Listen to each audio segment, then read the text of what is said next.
রংপুর বিভাগকে সবসময় অবহেলিত করা হয়। প্রতি অর্থ বছরে রংপুরের জন্য সর্বদা বাজেট কম থাকে। আমাদের সাথে কেন এত বৈষম্য হলো?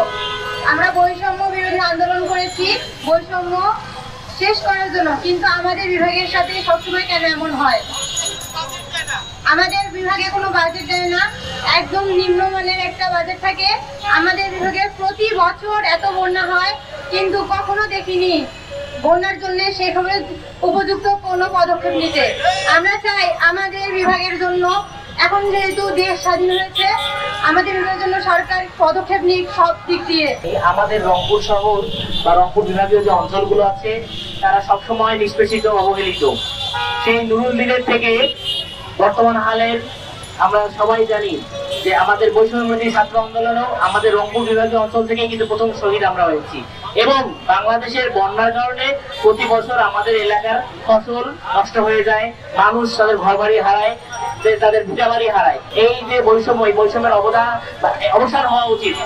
আমাদের যে তিস্তা মহাপরিকল্পনা সেটা অনতি বিলম্বে বাস্তবায়ন হওয়া উচিত। কারণ আমাদের যখন খরা তখন আমরা পানি পাই না, যখন আমাদের পানির অভাব নেই তখন তারা পানি ছেড়ে দিয়ে বন্যার আকার ধারণ করায়।